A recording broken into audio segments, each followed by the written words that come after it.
All right. Well, thank you, everybody, and welcome to day 2 of the capital budget meeting. I think it's day 2 of 7 or something like that. And I'll just turn the floor over to Greg Herrick to lead us through this and remind everybody to mute unless you're going to speak. Thank you. Mr. Herrick.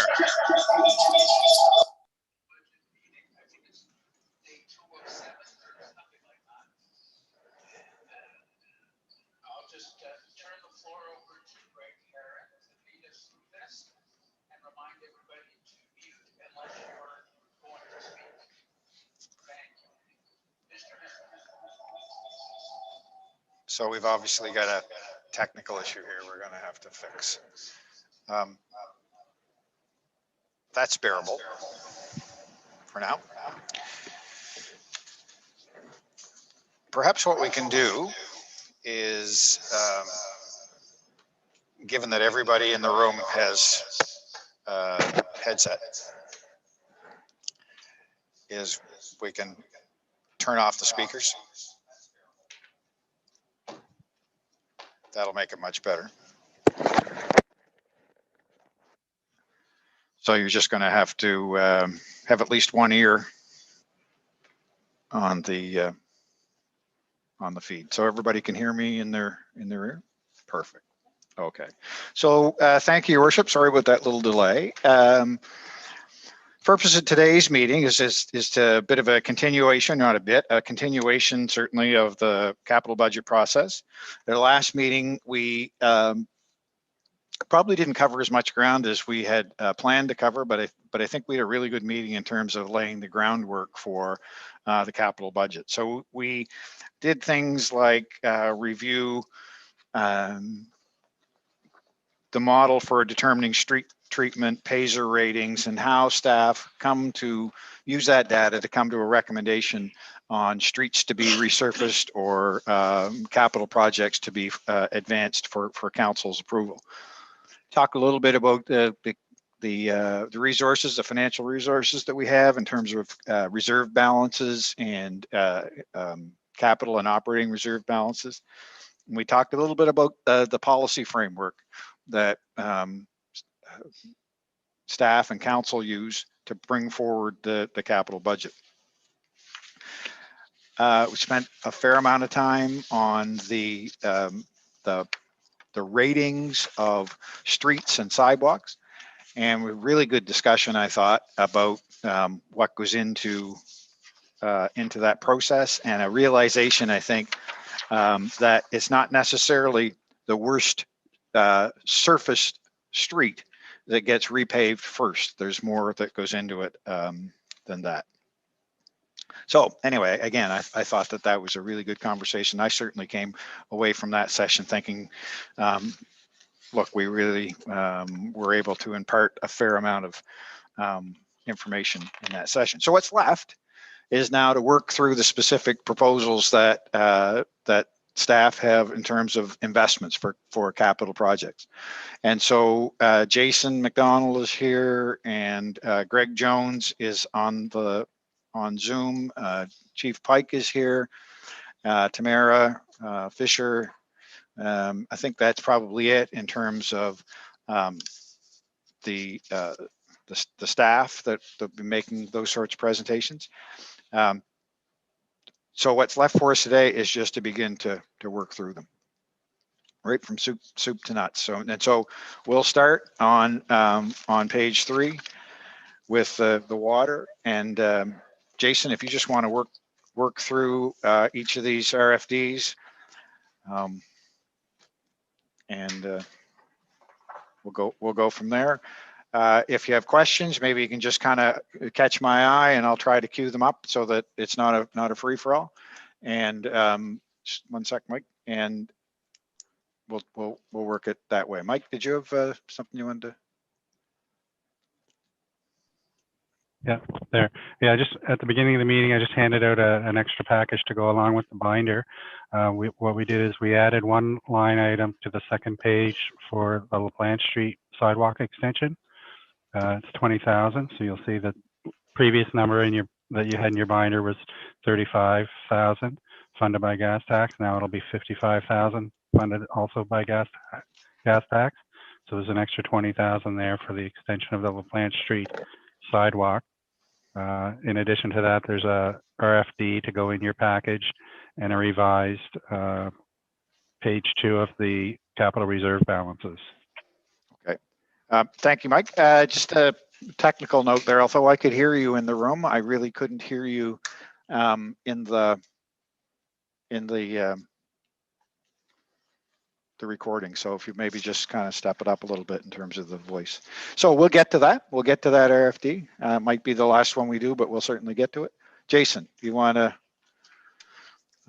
carry on?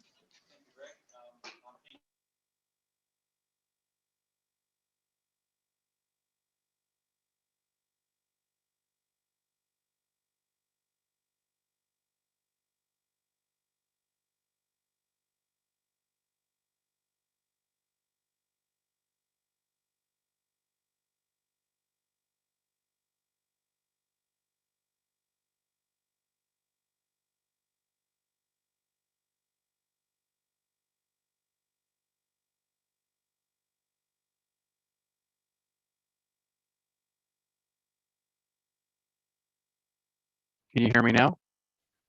Okay, it flipped over to my other device here. So with now it's on my phone.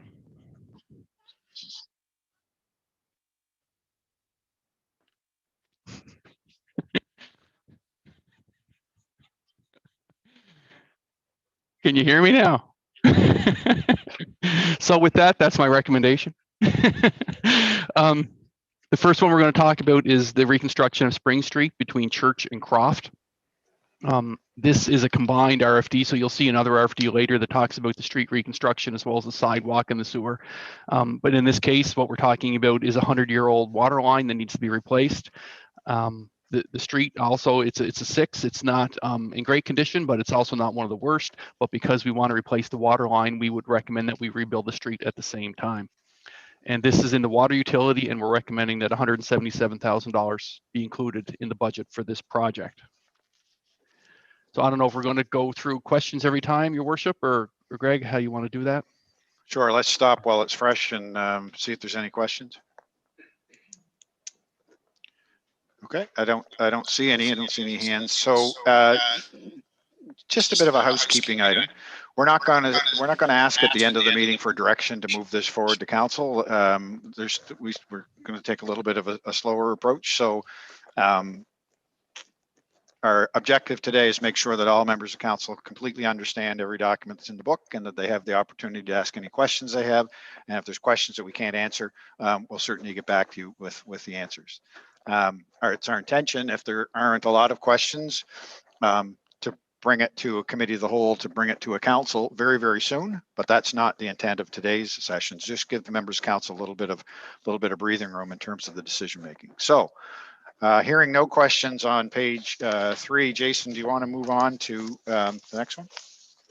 I'd be happy to do that. The next one is the purchase of a new dump truck for the water utility, and we're recommending that $175,000 be allocated for that purpose. The particular dump truck in question is a 2004, and it was expected to be replaced in 2016. This is a good example where, although the asset management plan, all of the data said it should be replaced by then, we were able to keep it running. We spent about $10,000 in the last 3 years to do that. I can't remember what the latest bill was going to be, but we've decided not to spend that money, and the truck is literally out of service. It's parked behind the works garage at this time. So we're recommending a new one. We're also going to plumb this up, if you can call it that, so we can slide in the salt box that's in the back of another dump truck. So if that dump truck goes down, and sometimes it does, we can simply take the salt spreader out and put it in this one and continue salting the streets. So I'll be happy to take any questions. Anybody have any questions on the dump truck? So go ahead, George. I guess one, Jason, you've got a price of $175,000. Where'd you come up with that price? Did you get a quote on it? Or is that what last one? We would have called around and got some budget estimates from a number of suppliers in order to determine an approximate price. So if it's lower than that, that's what will be paid out. If it's higher, then you'll come back for adjustment. 100%. Yes. Right. Thank you. I think just to be absolutely technically correct, once the budget is approved, I think we can go 10% over the budgeted amount on approval. So, but a major adjustment, certainly we'd be back. Or an adjustment that I thought was more appropriate to bring to council to ask, we would do that as well. So, all right. Jason, you want to keep moving? I will be happy to keep moving. The next RFD is about the replacement of 8 overhead doors at the Public Works garage. So we have 8 doors. 4 of them were considered in the water utility and 4 of them are considered in streets. We have, 4 on one end of the garage and 4 on the other. So that's how we would break up the budget for this, is half and half between the regular town budget and the Amherst water utility. The current doors, they've been installed in the 1980s. Over the last 3 years, we've spent $7,000. The mechanisms are simply failing. Also, if the wind's blowing the right way in the wintertime, we got to shovel the inside of the garage around the corner of the door. They just don't seal. So we're not only are we spending money to repair them, but we're also spending money to heat the garage that we don't necessarily have to do that. So therefore, the recommendation for $30,000, of which I guess it's $30,000 in the water utility budget to replace the doors. Any questions on the water utility doors? Go ahead, Leon, and then David. Thank you. I'm just wondering if there's anything else at the works garage that's set to be renovated. The building seems to be a little bit dated, maybe in some need of other repairs. Is there anything on the radar for that? Well, this year we're replacing some of the exterior doors for humans. We've also replaced some of the security gates. We have done, and part of the asset management plan that we developed, or the things to funnel into the asset management plan, is a plan where we reviewed all of our buildings. That plan has recommended some, I can't think of them offhand, but some of the of work to be done there. Some of it has been done. Some of it we're pushing it off because honestly we think we can get by for a little bit longer without doing that work. I know there's columns for the concrete columns for the bases for the steel columns have to be redone. I don't have the information offhand, but there is other work to be done. Yeah. Jason, is it fair to say, just before we get to David, that more that long-term view of all of our assets would be in the asset management plan? So we get when that comes to council, be a view of, what the complete plan is for the next 10 years in terms of what has to be replaced. Is that fair to say? Very fair, yes. Yeah. Okay. David? Yeah, I just want to make sure I heard correctly. It's 30,000 from each of capital and 30,000 again from water for the 8 doors. Correct. Okay. Yeah. So a total of 60,000. Yes. Thank you. Anybody else?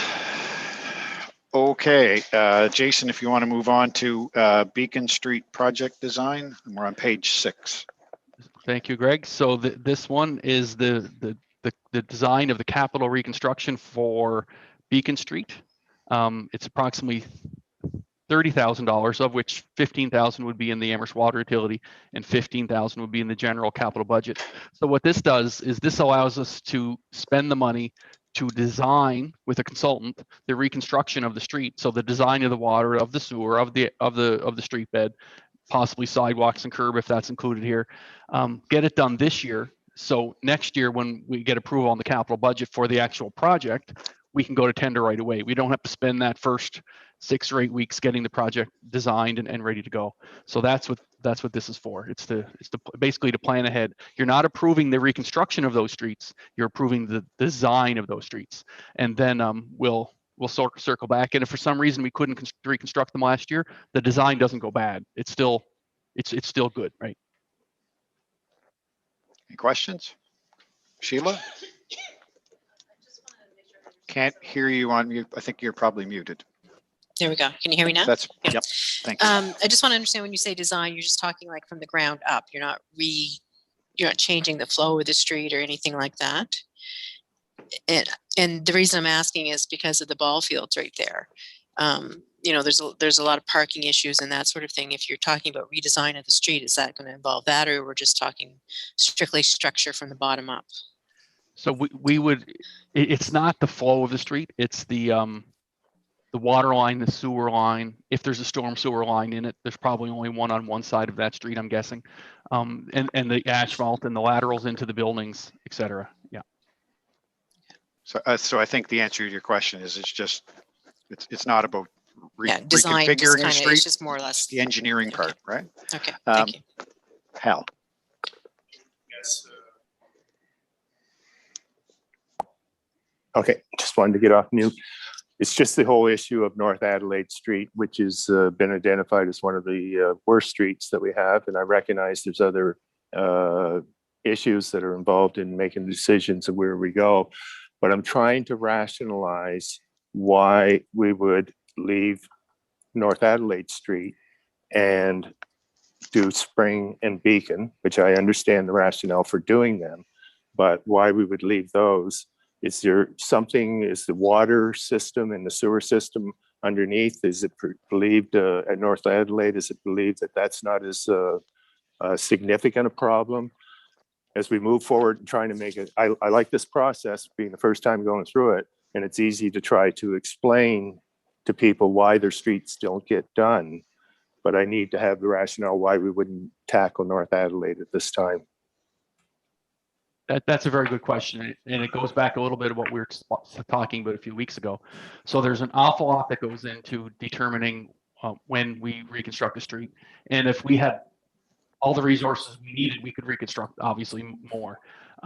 In this particular case, North Adelaide Street is more expensive, especially on the general capital side, as opposed to the water, than the other two streets. And we look at areas where we can fit them into the projected allocated funds that we have in that particular year.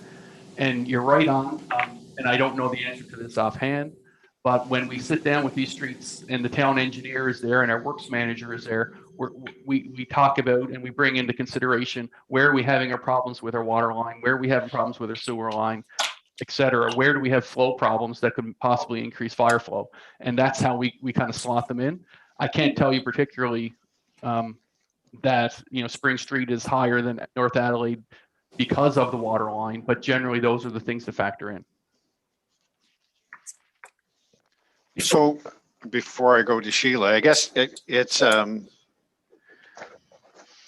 worth saying that, look, these are recommendations based on the best information we have, but it's for council to approve or adjust. And so we don't pretend to say that this is the only way. We believe it's the best way, but that's certainly a council decision. And if council wants to reallocate the projects and the order of them and the timing of them, that's certainly within council's prerogative. I guess it would be subject to the ones that we put off will come back at a certain point as well. And so there's that whole conversation. Would there be additional information that we could receive from the water department and the individuals in terms of the infrastructure underneath that street that would help us in making that decision?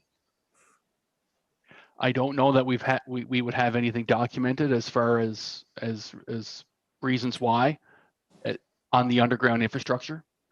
They all meet the criteria. You know, it's a 100-year-old water line, 100-year-old sewer line. I don't know if, I don't know if we have the documentation that says, you know, we've had 16 sewer blockages in that area, or we know we have a problem with a sag in the line. We could probably look it up, but I'm not sure that it's going to be in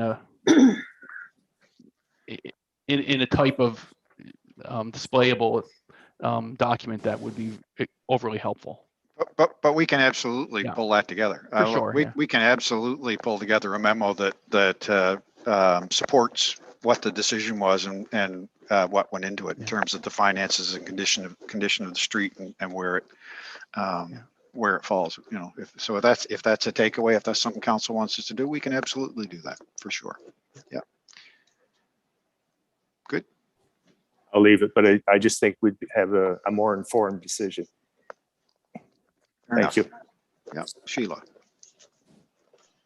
Jason, just one quick question on the $30,000 just for the design.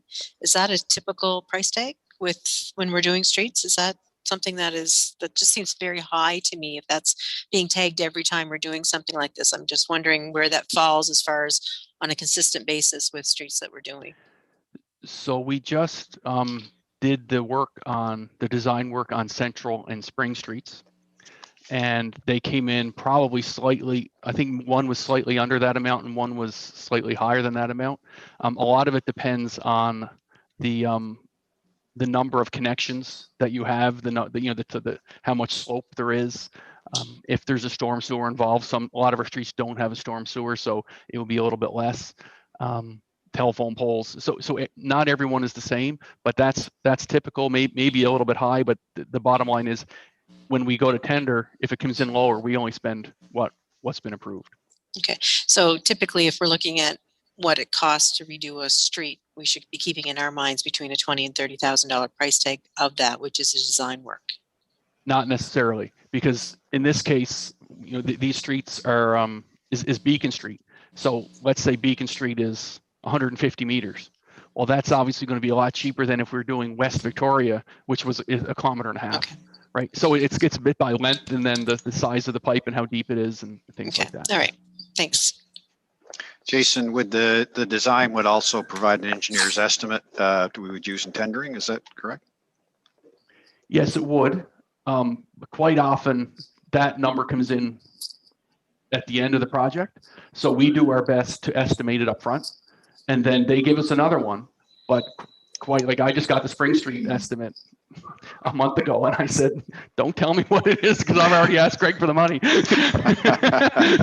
It comes in too late, to be quite honest. Yeah. So what we do in our GIS, which is our computer system, is we have every pipe, every hydrant, every piece of street, every sidewalk in that system and the lengths. And then at the end of every year after procurement, so we just did Albion Street. So we would have updated those costs. A 6-inch water line cost us this, a 7-inch sewer line cost us that. So, I can go to Andrew Milton and say, what would it cost to reconstruct North Adelaide Street from here to here? And he can give us a pretty good estimate right from there. Now, it would have to be adjusted and I'd usually add 15% or something to make sure. But because as soon as you put a shovel in the ground on 100-year-old infrastructure, I mean, we did East Victoria Street. We found a corrugated road, which is a road built out of trees. And then under that, we had pine or spruce boughs, and we had to dig it all out, and it cost a lot more. So especially on the older areas, we have to put in a little bit of a contingency. I just kept talking. I don't even know what the question was. To answer your question. Yeah, okay. Just before I go to George, Hal, could you take your hand down if you don't have another question, please? It's all good. No, from Jason to Greg, I liked what you guys said about North Adelaide because I brought that up a couple of weeks ago about North Adelaide and Lamy. But if you're going to do North Adelaide, let's check Lamy out too because those are the worst two streets in Amherst. But I liked what you said. Come back, but why we went to Queen and Beacon rather than the other. I know it's cost more money, but be interesting to see what the study is on those two streets because I know I brought it up a couple of weeks ago because a lot of people has called me about it. Right. Thanks.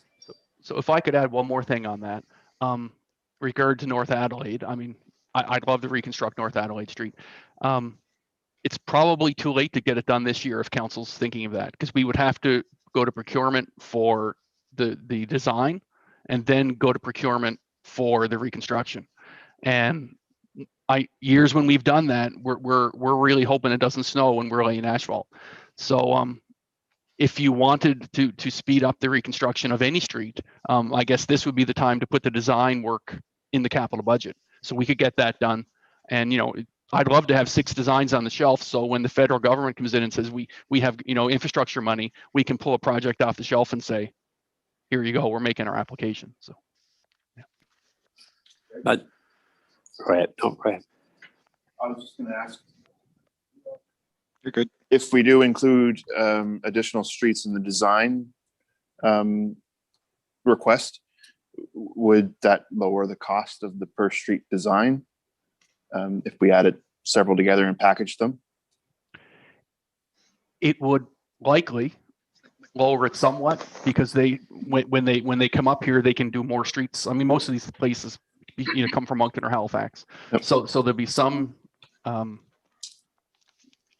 order of magnitude, scale. But by increasing the scale, you're going to decrease the cost a little bit, but I don't think it will be half. It might be 10%. Right. Okay. Thank you. Okay. We good? So moving along, I think we're off to the. Just one question, Greg. Just 1 second. Roman's question. Anybody Sorry. else have any questions? Sorry, I was waiting there. I know it's like what you guys said, it's too late for this year, but at least that the public know that we're looking at those streets. At least they know we just didn't chuck you aside. And I realize it's too late for this year. But at least if we, that's what Greg said, come back with a study, at least shows the people that we're doing the study on. Thanks.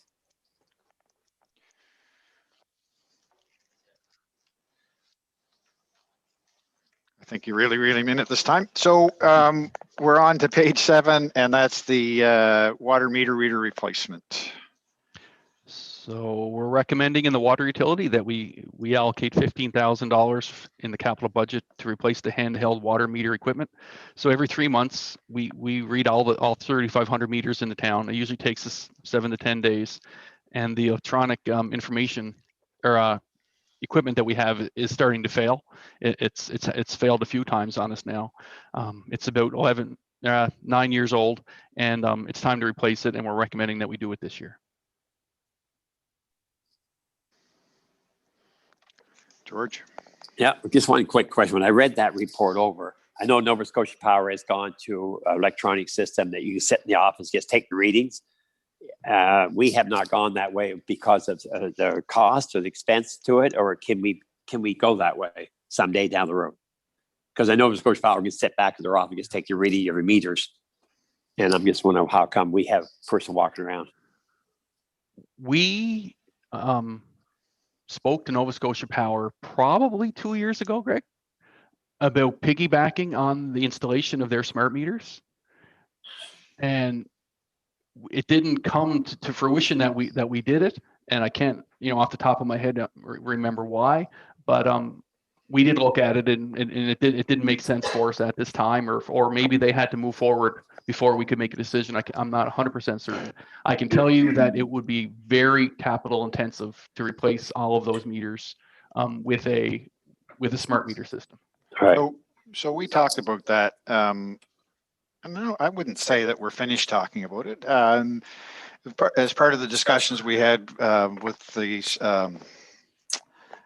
smart grid project, I mean, the number of projects like the solar farm and some of the other elements of it.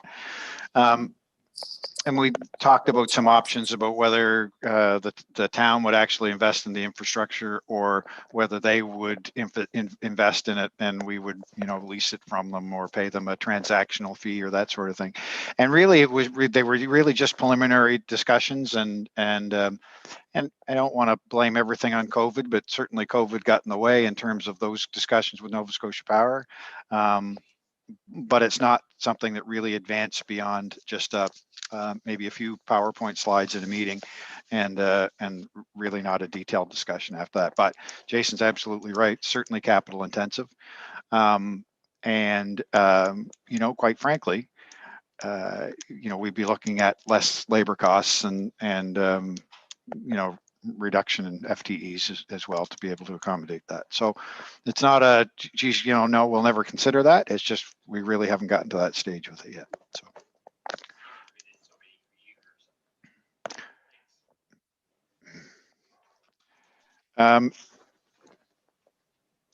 We're on now to hydrant replacement, and Jason, that's at page 8. So every year we budget about $12,500 to replace fire hydrants in the Amherst water utility. Of course, every year a number become damaged or simply wear out, and they have to be replaced. And they generally cost about $1,500 each. So that's the recommendation. I think it's fair to say that's we don't necessarily spend that every year. That's just, there's an allowance there to be able to make those expenditures if we need to. So. No questions. water meter replacement, Jason, that's page 9. 9. Thank you. A very similar thing is the fire hydrants. Every year we budget about $12,500 to replace water meters. A typical household water meter costs about $150 each. However, a larger one for an industrial use could be $2,000 or more. I've seen them even more. So we try to keep some on hand. Sometimes we don't keep the largest ones on hand because we may only have one and it may be many thousands of dollars. But if we have that money, then we can replace what we need, keep a little bit in stock, and obviously what we don't need, we don't spend. Any questions? Just one George- quick question, George and then Al. Jason, Greg, as say you budget 12,500, if you only use 5,000, you carry the 7,500 over to next year, or if you just don't spend it, we just ask for another 12,000 next year. Right, Right? the last one, Okay. yes, we don't carry it over. So that we don't Okay. have, we haven't created a pot of money for water meter readers. And I guess, the other side of that too is if there's a year where, I don't know, something happened and we had to replace a lot more, we'd be coming to council looking for more money to be able to do it. It's more of an allowance thing than anything else. So, Hal. Yes, just in terms of the water meters and the handheld, there's issues there about delays with billing. Are there any issues in terms of the accuracy of readings and issues with bills associated with the handheld or the problems that we're having with meters? So the handheld, there's none. It's going to read whatever's on the meter.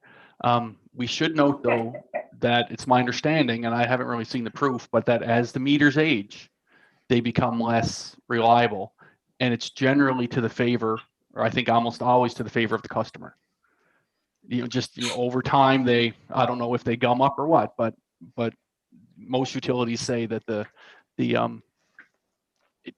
if they err on the side of not charging you much. It's marginal, but of course you multiply it by 3,000 and it becomes a little bit more significant. Yeah. Thank you. Anybody else? Okay, so that's the water utility.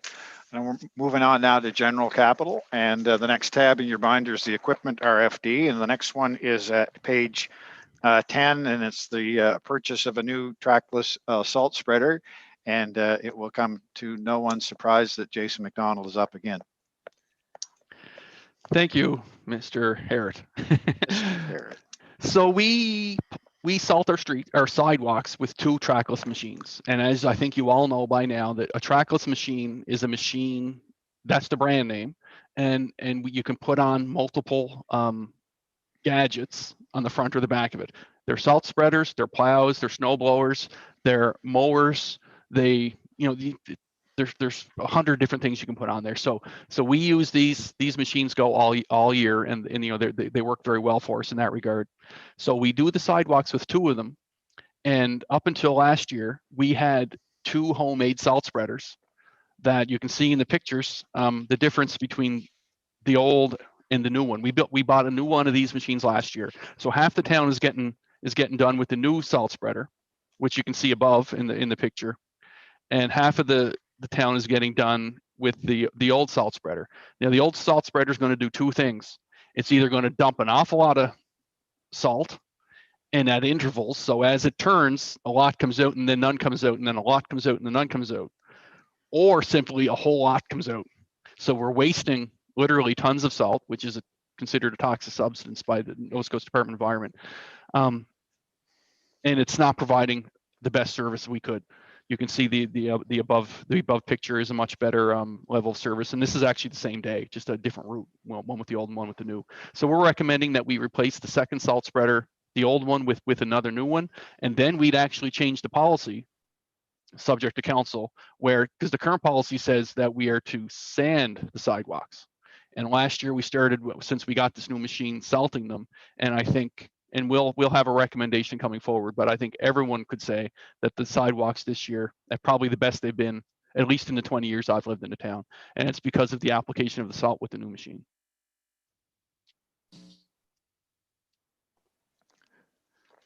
Not going to pump your own tires. Nobody is. So good for you, man.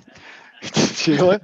I'm not driving the salt truck. I have no problem with that. Just one quick question. If like, I mean, it's not broken and it's not at the end of its life. Is there any kind of resale value, or what would happen with the existing current spreader if it wasn't replaced? The current spreader, its best potential use is either a compost bucket or sell it for scrap. You know, there Okay. might be a couple $100 worth So of it of literally metal. is at that point then. Yeah. That's what I wanted to know. Yeah, Okay. it's 30 years old and it's been holding salt, Okay. right? It's corroded, it's falling apart. Yeah. Okay. All right. Thanks. Everybody okay? So now we're on to page 13. I think we can probably safely skip page 13. That's the general capital side of the overhead doors for the works department. So we can jump over that one, I think, unless anybody has an objection or a question. And next is page 14, video conference system for this room. I could read it. I don't know a whole lot about it, Greg. It says Tamara Porter. Ah, I thought you were. I don't have my glasses on. I'm sorry. So the recommendation is that $12,000 be allocated for a video conferencing system for the conference room at the Community Credit Union Business Information Center. The conference room at Cubic does not support the proper technology to host online face-to-face communications. And with COVID restrictions and social distancing in place, more meetings and workshops are being held in the conference room that require this support.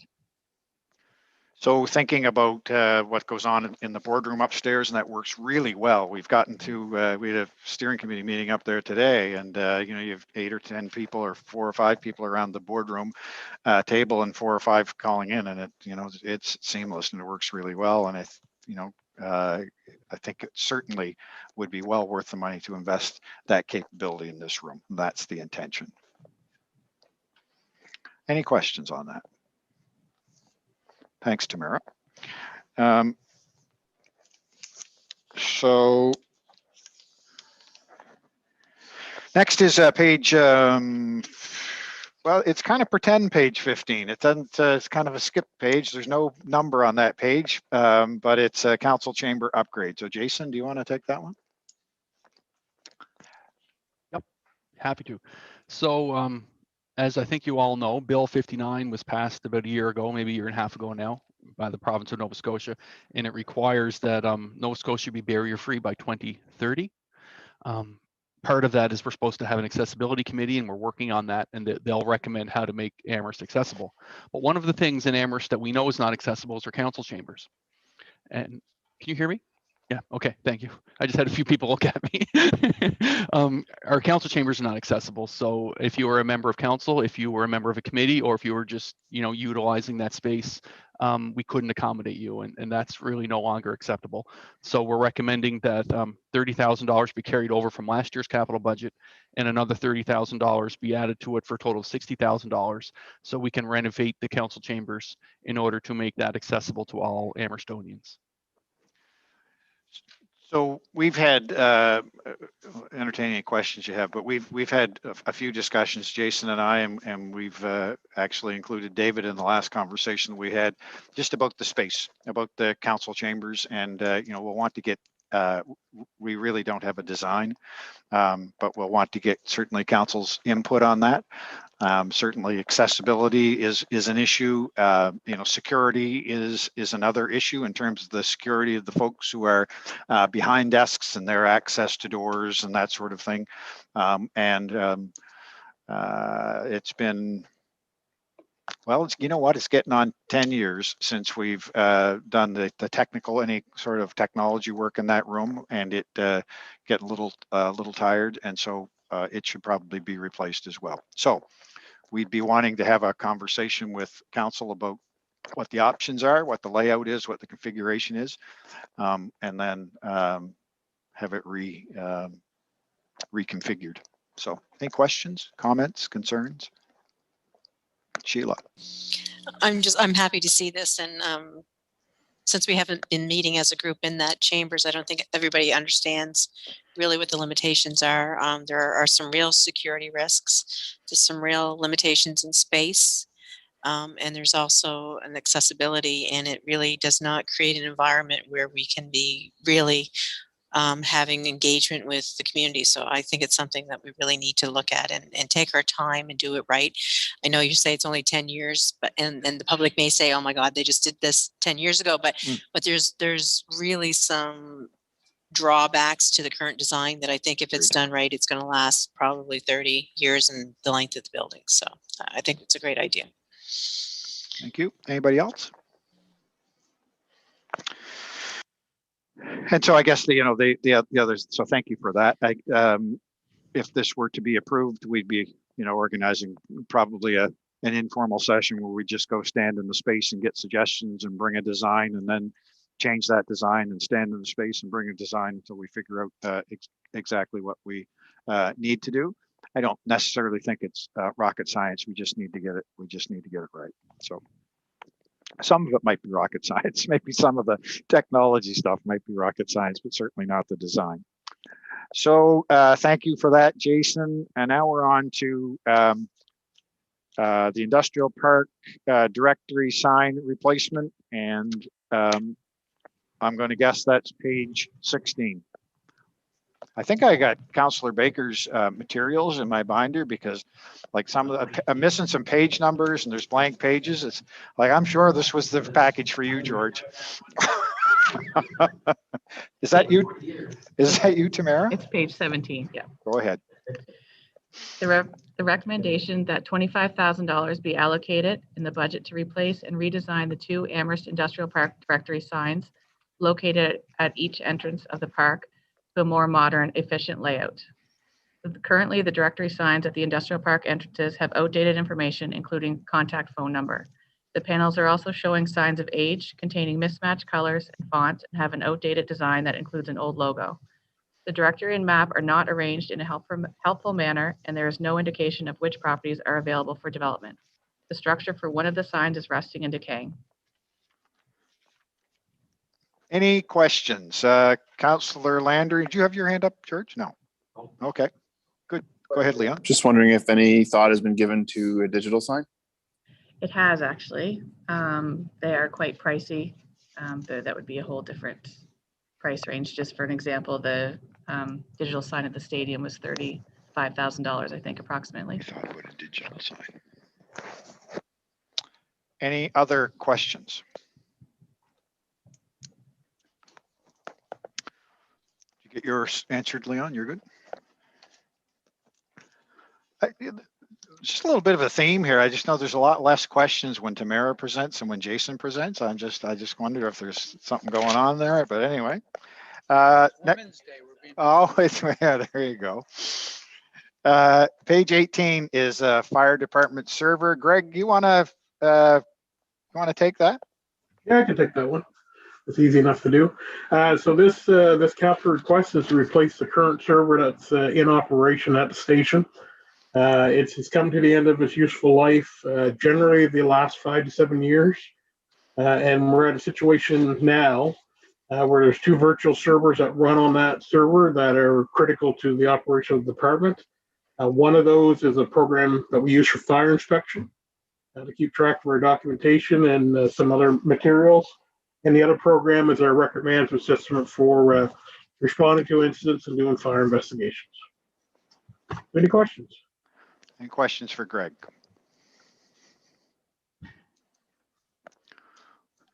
Thanks, Greg. You know what? This is one of the, first of all, I'll thank Greg for attending today. He broke his ankle last week and he's home and able to attend the meeting by Zoom. So thanks for calling in, Greg. We really appreciate it. Any questions for Greg on the fire department server? Mayor Cogan. Just quick, how old is the current server? You say they last 5 to 7 years. What's the age of this one? Yeah, so the current server we have came in 2014. Just shortly after I was hired, we put that server in place. So it's a couple years beyond that now. I would also thank you, Your Worship. I would also add that although we've changed a little bit now that we have got the fiber line between police and town hall in terms of backup, that server at the fire department isn't just necessarily for the fire department. It does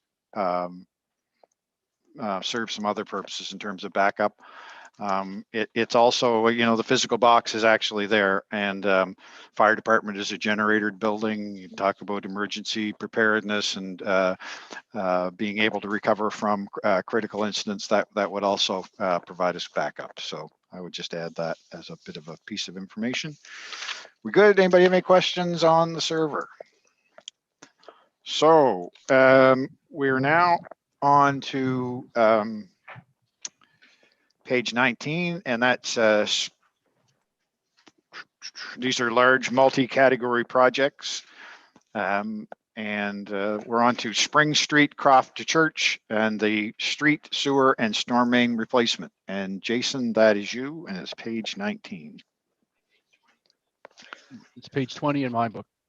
See, so there you go. That's what I said. Go ahead, Jason. Thank you, Greg. This is the second half of the original Spring Street RFD, in which we were asking for $250,000 in the general capital budget to replace the storm sewer, the sanitary sewer in the street on Spring Street between Church and Croft. And I think I'll just leave it at that, since I think I spoke to most of it already. Thank you. Any questions? I guess we have covered most of that already.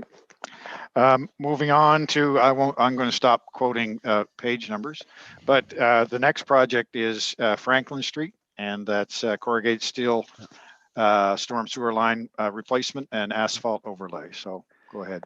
So I think I've previously mentioned to this council the issue we have with corrugated steel storm. And this is really the first major street, or the major replacement that we're going to start, and hopefully we'll be doing one of these every year. So we're asking for $220,000 in the general capital budget to replace the corrugated steel storm sewer, as well as the asphalt overlay on Franklin Street. We picked this street because the Payzer rating says it should be it should have a new overlay on it, as well as we know the corrugated is actually failing on this street. So what we're going to do here is the town crew is going to dig out the corrugated steel pipe, and then we're going to put down a new bed of gravel and fine materials, relay a new pipe, and replace the catch basins, and make all the connection. Then we'll backfill it, we'll compact it, and then the paving of the street will be included in the capital paving program, in the capital paving tender that is awarded separately. So because the town crews are going to do it, we're hoping that we can come in on less than that budget, but that is a safe number that we feel we can get this work done fairly easily, and know we're going to come in on budget. And hopefully next year we can refine it, sharpen the pencil a little bit, and refine it a little bit better, because we'll know exactly what's involved in doing. We've never really done this on a large scale before. This will be our first project at it. So the good folks on Franklin Street, they might get the street repaved, but they're the guinea pigs. Lisa, can you, I think you're muted. Yeah, thank you. Okay, Jason, can you hear me? Yeah. Okay, thanks. How many streets do we have the corrugated pipe in? Like all of them, or? No, we don't. Probably off the top of my head, it's a guess. It's 20%. We installed it in the early 80s, I think, mid 80s. Okay. It's a lot. Franklin, Boylston, a lot all of those streets that in go that down. Area. There's okay. a lot on the West Highland side as well.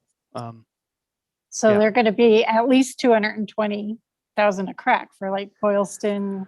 I think I estimated a little bit high, but a total of about $10 million to get all this done. Okay, that's where I was. Over 20 years, right? Yeah. Right. Yeah. Thank you. Yeah. Any other questions on that? I really like the idea of using our own forces to do that work. I can look at how we've changed the way we do things with sidewalks, and I think that's worked wonderfully. We have a crew that just does a wonderful job with sidewalks. We used to contract that out. We've saved ourselves some money, and we've in some years provided a little bit more employment, keep folks on a few more weeks of the year. So I'm hopeful that we would have the same experience here. It's not highly technical work, so hoping for that to happen. Any other questions in terms of that corrugated steel pipe replacement. The next item is Beacon Street project design costs, and this is just the general capital side of that. So I don't, unless there are questions, I don't think we'll cover that ground again. And now we're on to streets. Jason, do you want to cover that? I've taken now to looking at the mayor's binder to make sure that I have the right page number, and the page number is page 23.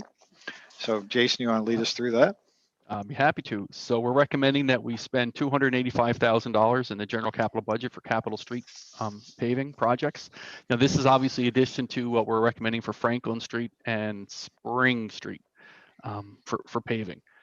And I think I would also mention, and I think I mentioned it in our last session, that we also spend about $250,000 in total between water, sewer, and streets in patching. And we've changed the way we've patched in the last 2 years, and that we do our town crews, further to what Greg said, we do what we call our hand patching of the potholes. And what we do is we get the spreader patching done from our patching budget, where we've decided that instead of having contractors do the hand patching and small spreader patching, we go right the whole street. So we're getting a little bit less areas done, but when we do it, we're sealing the entire street. And at least the feedback I've gotten is that it's a much better job, and the public like it a lot more because it does reduce the thump, thump, thump, thump where you get to the new old asphalt. So When you say entire street, you don't mean the entire length of the street. You mean the entire width where there are potholes. correct, right? Yeah, exactly. Thank you, Greg. Yeah. So this year we're recommending that $70,000 on Halliburton. In this case, we would, because there's curb on it, we'd have to cold mill it. So we actually mill off the top inch or two of asphalt and then come in and put in new asphalt on top of that. In this case, we would keep the millings and we'd probably use them for the carryover trail project that we have off of Willow Street and going towards Abbey Road area. Because we can use that material either if it's high quality milling, we can use it to patch potholes with because we melt it, or if it's not so high quality, we just use it as aggregate instead of buying gravel. So we try to reuse it, and it does have significant cost savings. Tupper Boulevard, I'm going to save that one for last. So Summit is a Paisley rating of 6, and as I explained last time, we don't want to start paving at 3s and 4s. We want to start paving at 5 and 6s. So you're getting the new seal on the street before it gets basically too bad to pave it. And so that was Summit, Townsend, Church to Academy. That's an asphalt overlay, and same thing, it's $15,000. And Dickey Street, Charles to Rupert, is an asphalt overlay in the price of $20,000. The reason I saved Tupper to the end is because Tupper is one of those streets where we're not projecting that we're going to be able to finish the entire street. So if we save it to the end, if we have a little bit left over in the budget because maybe Townsend and Dickey came in, say $5,000 under budget each, then we can add that $10,000 to Tupper and do a little bit more.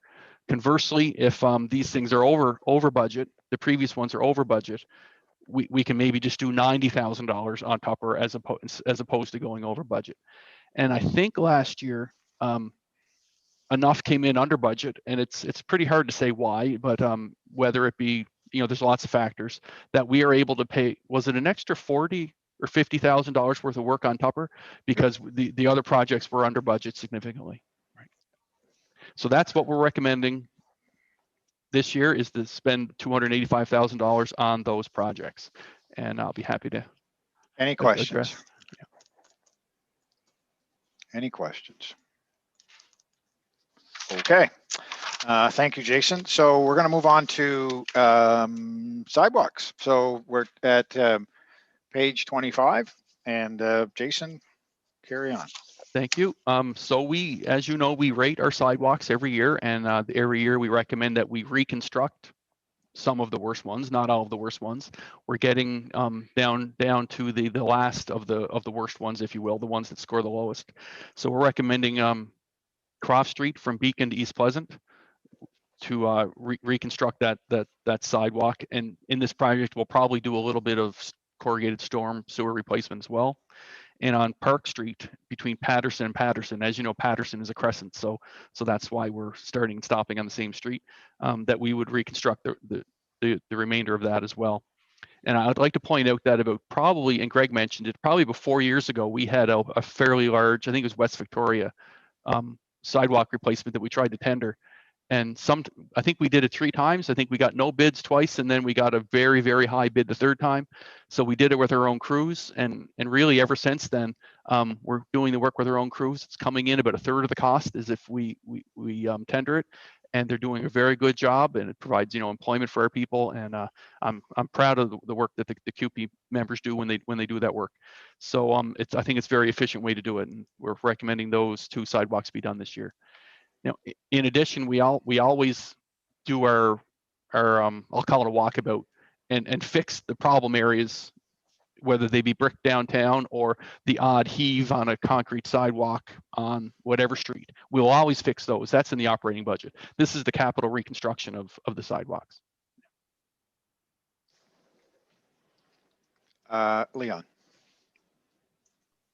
I know we sort of covered the criteria for rating systems earlier. I'm just wondering, does vehicular traffic play a role in the condition rating of a sidewalk? Not in the condition rating. The condition is the condition.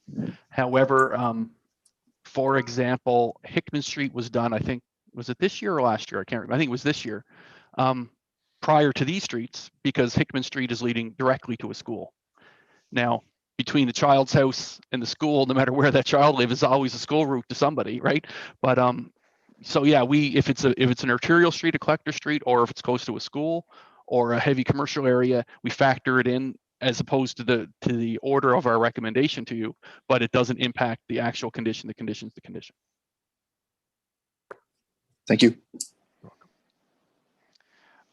Jason, do you want to cover the added RFD now? It's a sidewalk. I do.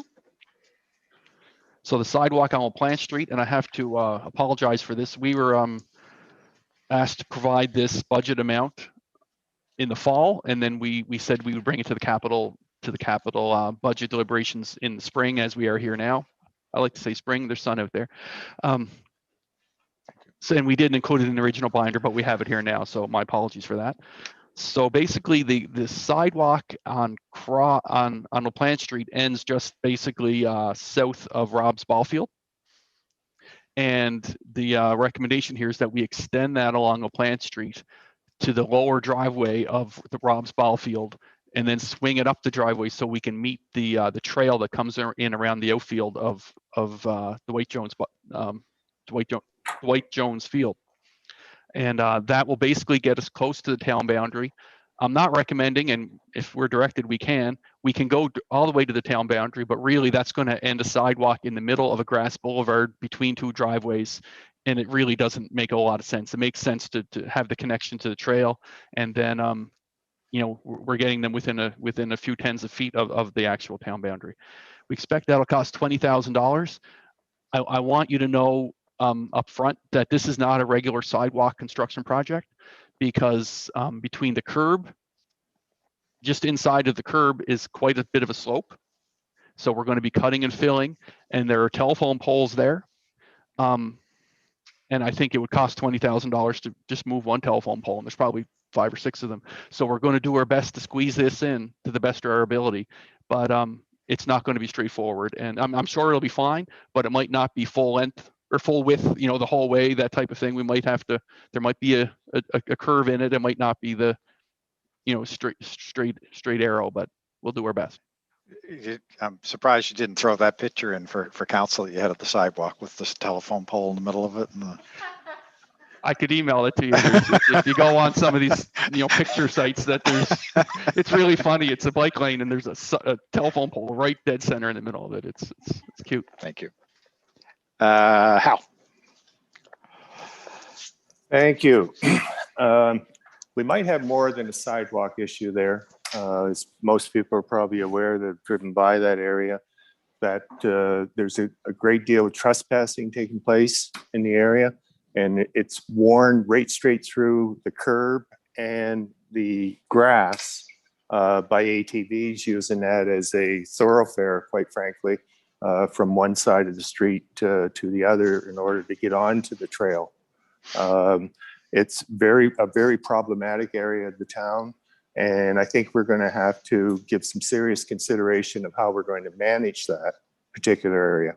Quite frankly, I think it's an eyesore as an entry spot going into the town, with the way in which you can see the tracks, and I would suggest that we'd want to have consultation perhaps with the chief of the police in terms of how we're going to manage that particular area.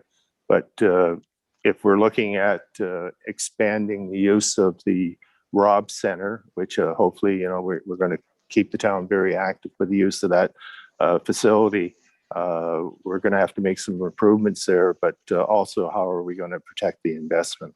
So I'm just putting that out there for consideration in terms of, I think it's more than just a sidewalk, but it's badly needed. Thank you. Thank you. Anybody else? Any other questions? Okay, so now I think we're on to Mallard Drive Storm Sewer Project. Jason, and that's at page 27, I believe. What? Well, I'm reading off the mayor's now, so I got it right. So. Go ahead, Jason.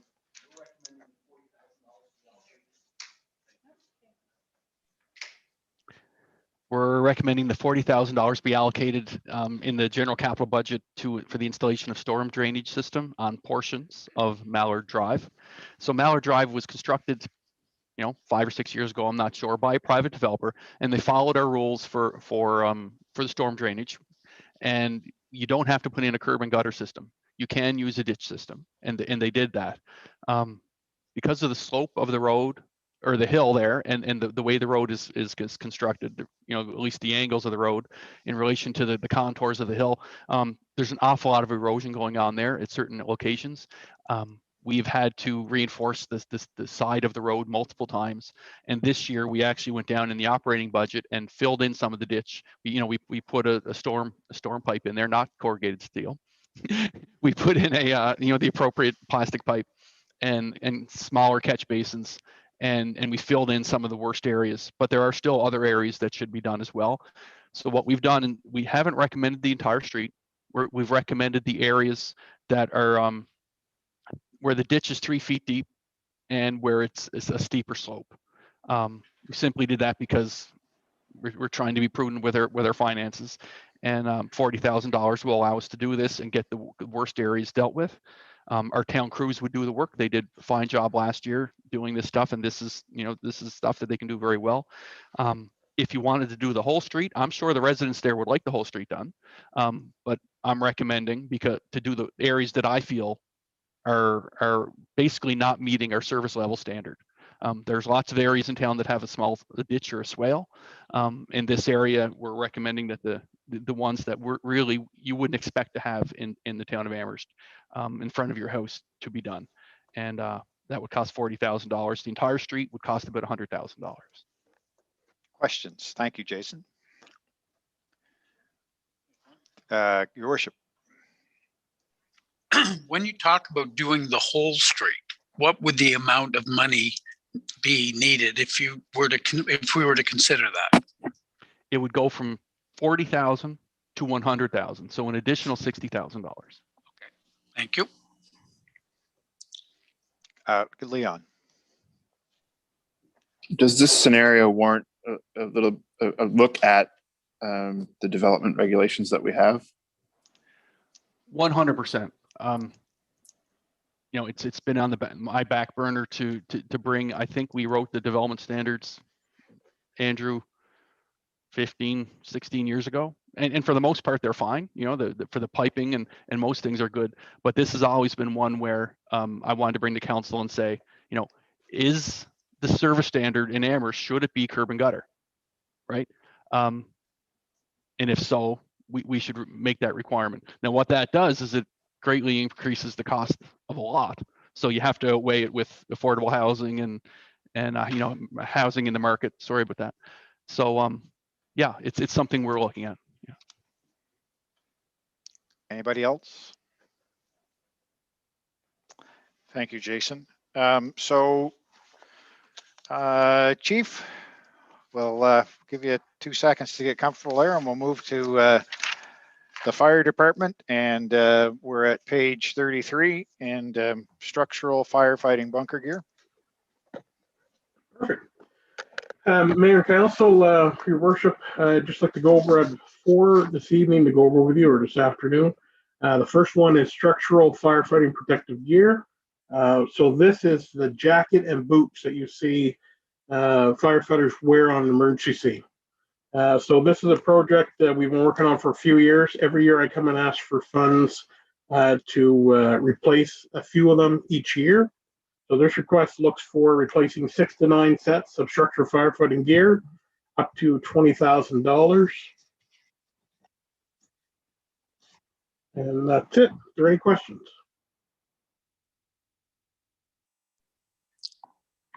Any questions for the chief? No? All right, then, thank you. We'll move on to the next item on page 35, and you're still on there, Chief Greg. Perfect, thank you, Your Worship. Next one is relocation of a portion of the existing vehicle exhaust rail system, the Niederman system at the fire hall. So what this system is when the trucks are in the building and before they're responding to calls, the exhaust is extracted from the truck out through the fan on the roof. With it being said, trucks of late in the last 10 years now, or apparatus, they make them with the exhaust only on the passenger side of the vehicle. Therefore, it causes an issue for us that not all of our exhaust systems were on the proper side. So we're down to one last section that was never switched over. The cost to have this section switched over would be $16,000, and it would provide the opportunity once again to extract fumes and be able to run the apparatus in the building and not have to open the doors in the wintertime, for example, and lose energy costs. Are there any questions?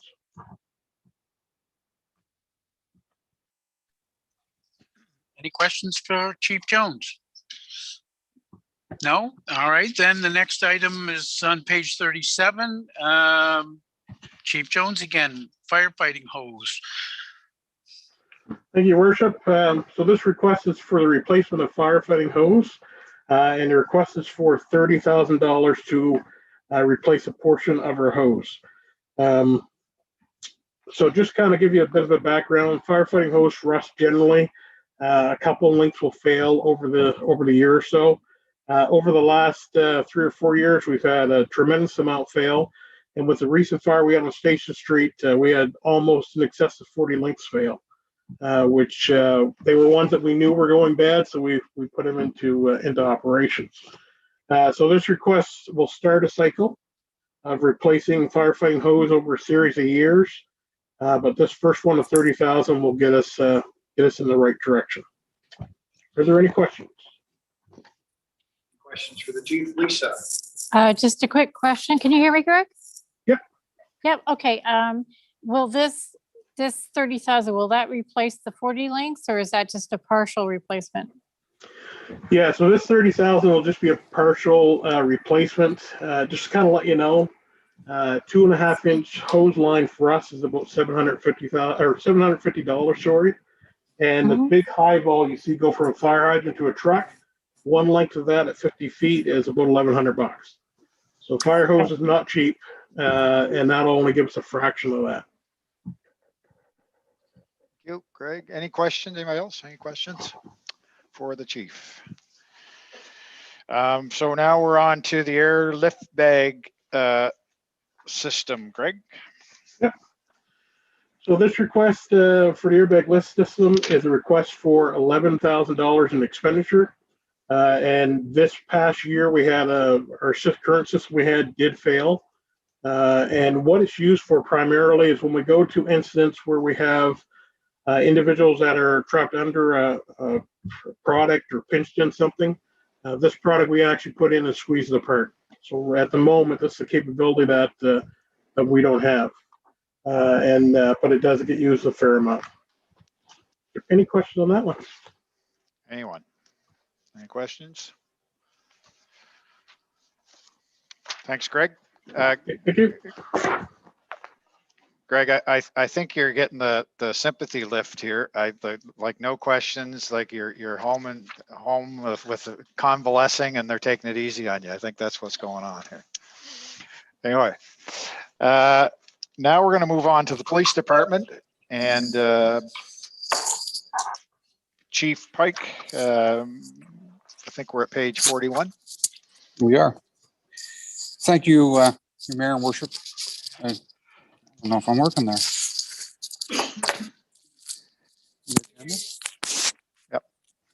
Okay. Thank you, Your Worship and members of council. The first item that I have on the list here is the replacement of car number 2. Car number 2 is a 2017 Ford Taurus police package. It's a marked police vehicle. It's been in regular use for about 4 years. To ensure that we have appropriate vehicles for our department, we usually replace our vehicles within 3 or 4 years. And this is because we have a 24-hour service. This is a process that was developed through a vehicle replacement practices of other police agencies, including the RCMP and other municipal agencies. Unit number 2 has been in service for close to 4 years as of 2021. And by midsummer, we estimate that the mileage is going to be about 200,000 kilometers. The requested price, the recommendation, the council approved $65,000 in the 2021-22 capital budget, would cover the cost of the vehicle and the equipment to go into the vehicle, as well as striping. Part of the issue we're running into is that we can't get police package sedans like we used to before. 2 years ago, Ford announced they're no longer producing police package cars, so those aren't available for us anymore. So we have to go to other vehicles. Lately, what it's been is SUVs, which has come to an increased cost for us. So, any questions on that? Anyone? Any questions? Al? Just one question. Disposal of the vehicle. Are we now in a situation with new regulations that we would not realize anything from the old vehicle? That's something that's being looked at right now. I know we've been asked several questions about that and what we're doing with our vehicles currently, because we haven't had our vehicles at auction. We have, I think, 2 or 3 vehicles currently at the town garage that are stored there that haven't been sold. So it's been at least 3 years since we've sold one of our vehicles. But that it could be an issue for us. Yes. The current restrictions are at the federal level on the RCMP. Yeah. Somebody's not muted.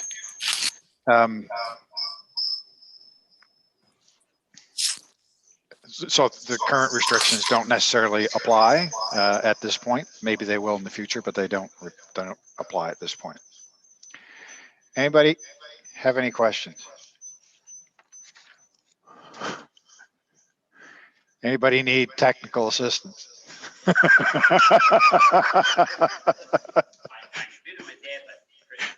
All good. We'll pause for a second here.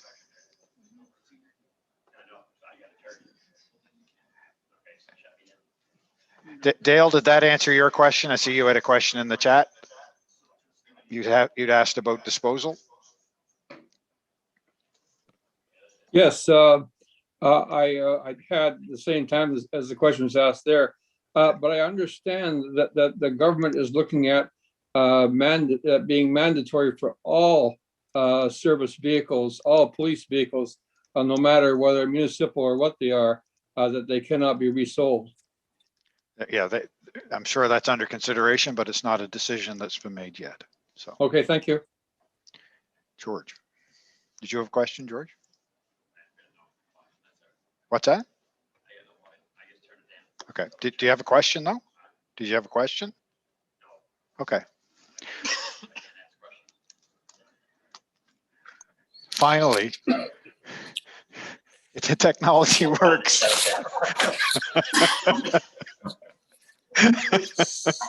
Sorry, Chief. Okay. The second item on the police list for capital budget is the council approved $21,000 in the 2021-2022 capital budget for the purchase of 12 sets of hard body armor for the department carbine operators. And hard body armor is different from regular body armor. It's the armor that we throw over the top of our regular, and it's for a higher ballistic need. The Amherst Police Department currently at any given time has 15 plus carbine operators that are trained on carbine. And over the past number of years, we've also gotten some other additional carbines as well that we're looking to add to our department as well. This has increased the capacity of us to be able to respond to high risk situations and whatnot. The carbine enhances the ability to respond to these incidents, such as barricaded persons, active shooters, and those kinds of things. But because we're dealing with the higher caliber weapon, it's important that we also have the higher protection as well. The increased ballistic capacity in comparison to the 9mm pistol is capable of stopping a more heavily armed or armored offender and can deploy at a greater distance. With the increased risk to our members, additional protective equipment is required. So that's about $21,000 for 12 sets of hard body armor for our members. Thanks, Any Dwayne. questions about that? Any questions? Anyone have any questions? Okay. Last but not least, in terms of the police asks, is a smart board for the Francis Smith Community Room. Yes. So the recommendation there is that $27,000 be allocated to the 2021-2022 capital budget to purchase and install a new smart board in the Amherst Police Department APD Community Room. As you all know, we initially had a smaller board that we used at the smaller office over there. And when we moved to the new building, we installed that smart board into the community room, which is a much, much bigger room. But we've also ran into some problems as well with the board as it is. The current board is damaged in regards to the lens. We can't get the replacement parts for it. So when you're looking at the screen, there's all kinds of pixels missing and whatnot. But we also recognize that we needed additional things there as well, such as audio visual capabilities so that we can communicate, such as what's required for this room, and an interactive touch board for teaching courses, for meetings and those kinds of things. You also know that we do rent out that room and we provide it free of charge to community groups that meet certain criteria. So we're looking at putting a board at the front of the room as well as a board, probably a monitor about halfway through, so people at the back of the room can see that as well. It's just one of those things that because we've increased our training locally, we're using that room a lot more ourselves, and we really need the equipment to be able to do that properly, which means installing a new up-to-date interactive board and something we can use for those kinds of things. Is there any questions about any of that? Sheila. Hi, I just know that it came up in our police commission meetings about the price tag, if it was really was 27,000 excessive compared to what's needed. And I think you've explained that for everybody, that it's not just cut and dry. It's just not like a normal whiteboard, because there's a lot of other things that you need to do on that for training and long-term plans that you have. So you've gone back and revisited that cost, and it's justified for the types of things you need long-term going forward. Yes, and this is a conversation that I'd had with the IT person when I initially came up with this. I said, look, here's what we need. Here's what we'd like to use it for. And when I looked initially, same thing. I said, well, here's the price I'm thinking. And the response was, no, if you want video, audio conferencing and things like that, and all those additions, the second screen plus the wiring and all that, you're probably looking at, over, $25,000. So he indicated $27,000 at the time was the appropriate ask for this project. Any questions? Any further questions? I just want to pick up on Sheila's point there that those items, anything related to the police department, has already been approved for recommendation by the police commission to the council for the budget, and that's the process in the Police Act and the Municipal Government Act. You're going to invest that kind of money, but the most invest in something pretty deep. It's the best pathway. So we knew that Jason would resurface again, so now we'll do the Zamboni.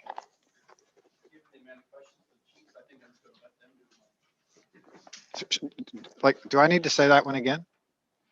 The Zamboni's going to resurface? Is that lost on? Okay, so Hal? Okay. Can't hear you, Jason. So the current ice resurfacer has come come to the end of its useful life. In the last 3 years, we spent about $27,000 maintaining it. Since we wrote this, we just had another issue with it that's since been rectified, but it involves calling in our mechanic on the weekends in order to get things fixed. And we're in a situation where if it broke and we couldn't fix it, we couldn't provide that service. So we're recommending that $200,000 be allocated in this capital budget for the purchase of a new ice resurfacer. And the idea with this one would be that we would buy the electric ice resurfacer that would have much less emissions, at least locally, than the current natural gas model. Any questions? George? Can't hear you, George. You can still unmute though. Sorry about that. Can you hear me? No? Yep. Okay. Yep. Can see Sheila, but we can hear you. Oh. You hear Sheila, can you? I know the last Zamboni that we replaced, we sold at Oxford. If this one can be sold somewhere else, or is it feasible to move it to a smaller rig somewhere? I know. Didn't we sell one to Oxford a few years ago? The last one when we replaced this one. I don't think so. I don't know what we did with the last one. What I would say is that if we thought we could make a few dollars and repurpose it and through procurement the same way we get rid of a police car maybe, then we'd be happy to do that. Yeah. No, I'm quite happy to have a new one replaced, but I'm sure we can get some money out of it. Maybe. Thank you. Thank you. Any other questions with respect to the ice resurfacer? Anybody? Okay. New outdoor skating rink, tourist center, market takeout seating. Who's handling that? Is that Jason or Tamara? I'll go. Tamara, you jump in whenever you need to here. Okay. Yeah. Is that what you said? Oh, okay. We're trying to hear without the stuff on my ears.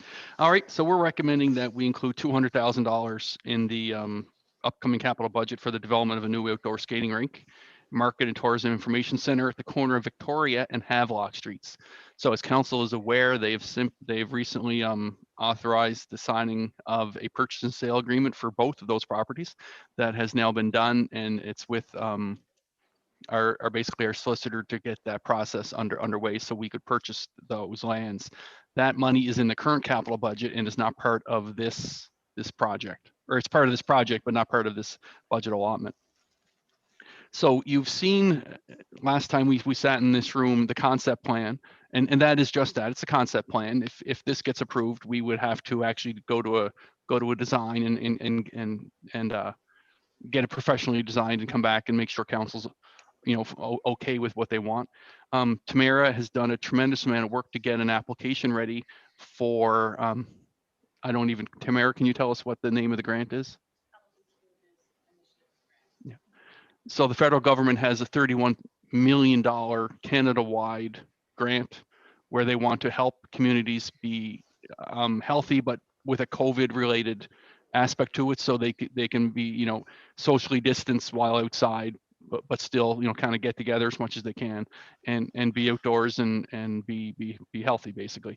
So that's what our recommendation is, and that it's probably largely contingent upon getting that funding. If we don't get the funding, then we're going to have to come back and either ask for 450,000 or something in that range, or scale back the project, or simply wait until there's another funding opportunity down the road. It could still be used as a park in the meantime.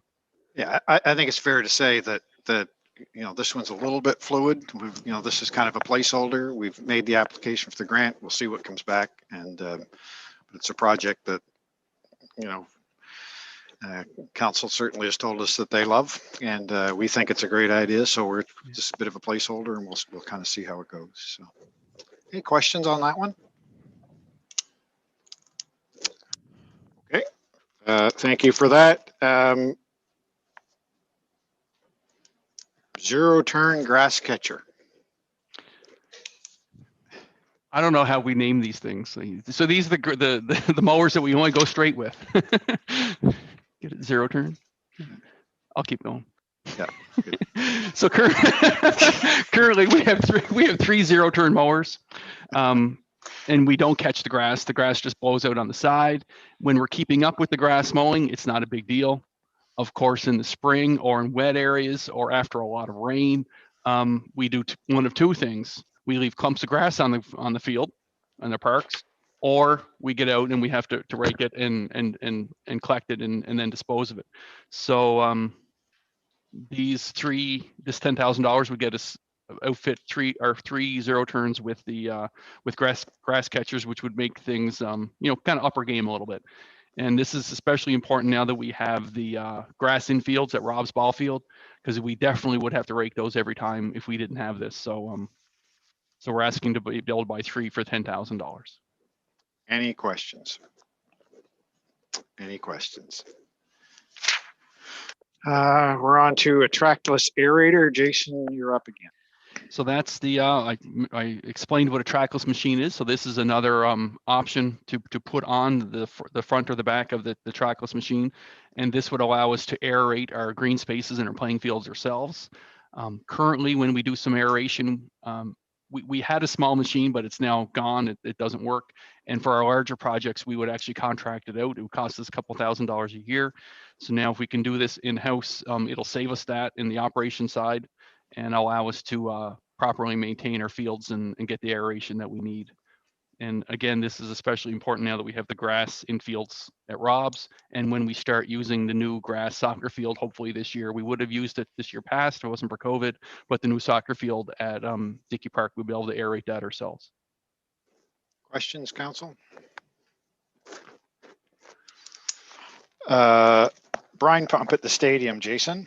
So this is a recommendation for $20,000 for new backup brine pump at the Amherst Stadium. So this was identified in the recent, or not so recent anymore, 3 or 4 years old, the Recreation Master Plan.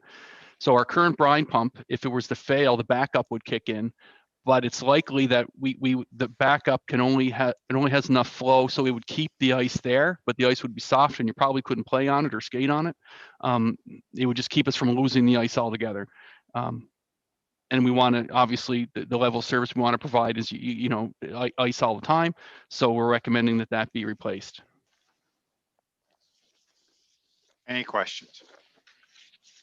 Any questions? Last on this list, we've just a few more items to talk about, but last on this list is Cenotaph renovations, and I'm not sure, Jason, is that That's you me. or is that, okay, go ahead. Yeah.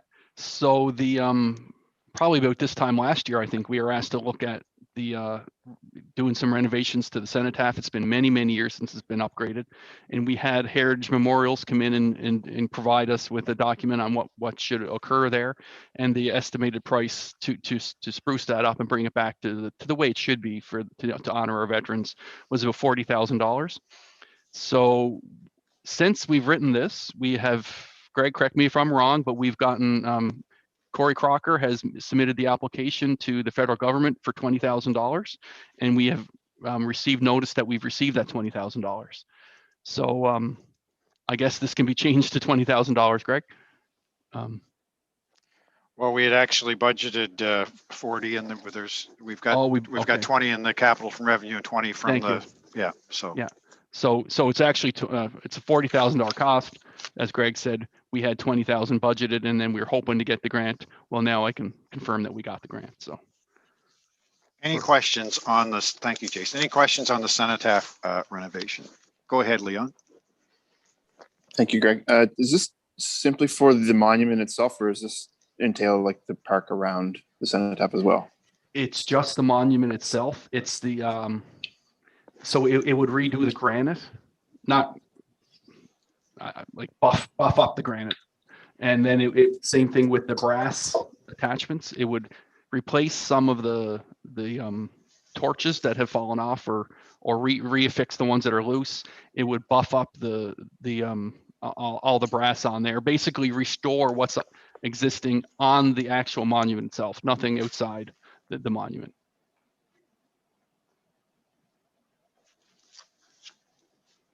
Okay. Any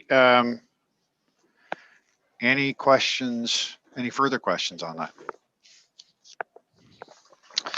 Okay. So we've made it through the list. That's great. Thank you very much. There are three other items. I want to refer you to this spreadsheet, the replacement spreadsheet that we kind of passed around there at the beginning of the meeting. The original was in your book, and then we added the La Planche Street sidewalk to the list. But at the bottom of page 2, or the back of that page, you see a green bar at the bottom. And below that green bar, there are three items. And I think we broached this subject in our first capital budget discussion that have fairly significant lead times, maybe not so much the loader, but certainly the other two. And our normal mode of bringing the capital budget forward for consideration and approval is that we would ask council to approve the year 1 items for approval to spend, and that years 2 through 10 are there sort of for planning purposes, to give folks a heads up that this is kind of what's coming down the pike. But with respect to the police vehicle, and certainly with respect to the fire truck, we have a long lead time, sometimes in excess of 12 months. So we're looking for, we will be looking for, subject to council's questions and approval, approval to begin the procurement on both the, certainly on the police car, and on the loader, sewer backhoe, not a loader, sewer backhoe for $165,000. And as well, there's a fire truck replacement there that is in the plan for next year. It's $1.6 million as a ladder truck. And there is a lead time in excess of 12 months for an expenditure like that.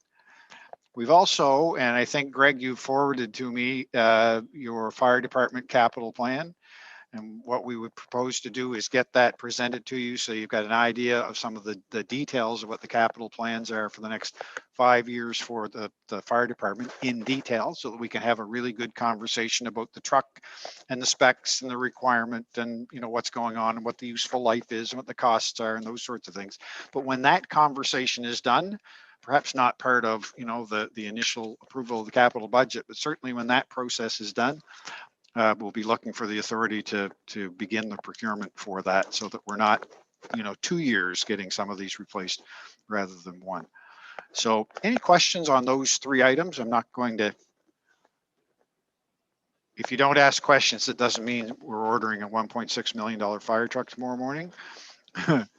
It's, you know, do you have any questions about the process? And Greg, do you have anything to add to that before we open it up for questions? Yeah, on the fire truck one, I can tell you that in the plan that I gave to Greg and that I'll go over with you folks, it's in great detail of the reasoning around that and any other capital items. Fire truck, unfortunately, where it's a ladder truck, they are very expensive. And another thing that makes it very expensive for us is their size of our building. So the height of our building inside is 11'2", and the standard height of an aerial platform right now is 12.8 out of 13.9. That's the average height. So no matter what we do, it would be a truck that's custom made. Our current platform's over the 25-year mark, and we've got some limitations when it comes to using that practically in some suppression operations. Thank you. So we'll go through that in detail. We've got a bit of a fire department capital plan, and we'll certainly allow you the opportunity, or provide the opportunity, I should say, for you to understand that and have other questions to ask the chief and that sort of thing. But that's what we'll be looking for here eventually, is the ability to, or the authority to begin the procurement process on that.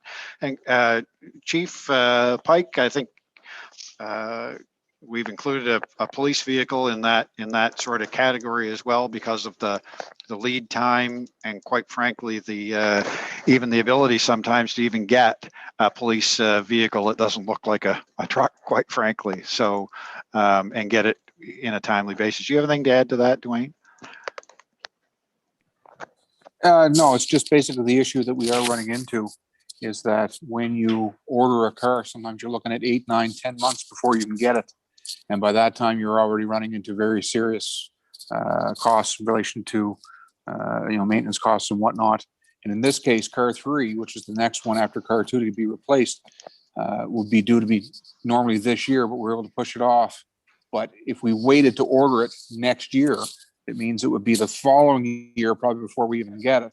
But if you order both cars at the same time and say, deliver one immediately and deliver one in the next fiscal year, then we should be able to get it hopefully in April, which would be right about when we need it. Otherwise, we'd be looking at another whole year and then increased costs, maintenance and whatnot. Thank you. So we want to provide a little bit of reflection time. So look, our objective today was to deliver this information, and so that everybody understood what the nature of the capital projects were, what the cost estimates were, what the necessity was. And if members of council have any questions that haven't been asked today, that you think of as you think about this over the next few days, send me an email and I'll make sure that it gets out to the appropriate department and we'll get an answer for you. If there are no questions, I guess we'll take that as a signal that it's ready to come forward. Once the questions, if there are questions, once the questions peter out, we'll take that as the signal that it's ready to come forward, and we'll package it and bring it forward soon for council to consider it in its final form. Jason, do you have something to add? Not yet. No. You can hear me now. Right. I have a few questions from one of our viewers from home. Councillor Dale Fothrop has asked a couple of questions, so I just want to let everyone know the answer at the same time. And to be quite honest, if I close Zoom, I would forget the questions were there. So he asked about a couple of questions about how many kilometers or how many streets have 100-year-old water lines, which streets have corrugated steel pipe. And I just want to let everybody know that I think it's May, Greg, that I'm to show council their first comprehensive asset management plan, and all that information, including costs to replace and when we think we can replace it, et cetera, will all be in that plan. It'll have everything from water lines to streets. Hopefully all the vehicles and the buildings will be in it at that time as well. It'll be a living document. It's always changing. It's always evolving, but it'll be one source for all this information. So we can talk to our residents and say, this is why this street is behind this street and why we need a police car at this point in time, and et cetera, et cetera. So it'd be nice to finally get that in front of you. Right on. So thank you, Jason. I appreciate that. Any other questions on the materials we presented? George, go ahead. I'm back on speaker. Well, that's good news. Yeah, that's great news. Yeah. I know it's great news. Yeah. No, the question is, years ago, we were dealing with other police forces when we ordered police cars, they ordered police cars. Are we still with that program so that we get a better price when you order more than 1 or 2 or 3 or 4? Chief? Not lately. No, we haven't been dealing with things that way. No. Is there an opportunity there to save us money by seeing other, or suppose they order cars different years than what we do? There is, and we order different cars different times of the year, as well as different packages and different striping, and so it's sometimes a little bit more difficult to do that as we used to. But we're always looking for ways to improve and to be more efficient and more cost effective for sure. Thank you very much. Leon?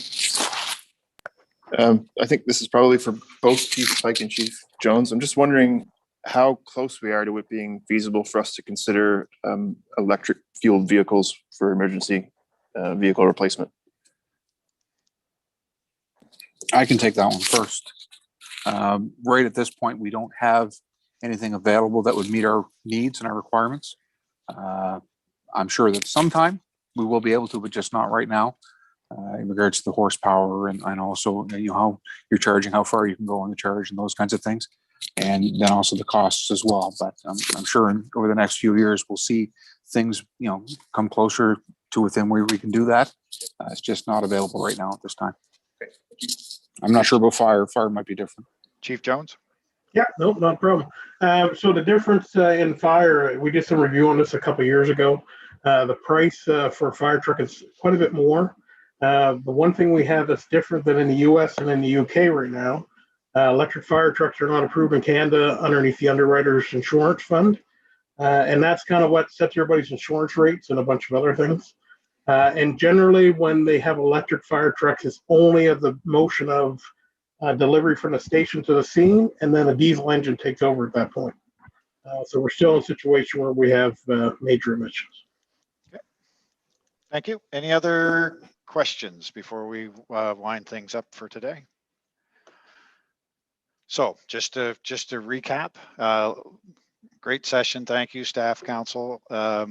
If council has any questions, please send me an email. We'll get it firmed out to the right spot, and we'll share the answer with everybody. Based on this conversation and the answers to those questions and the frequency and those sorts of things, we'll package this for council's approval soon. Your worship, I'll hand the meeting back to you. Thank you. All right. Well, thank you very much. Very stimulating session and done on time. So if there are no objections, we'll call for an adjournment. So motion to adjourn.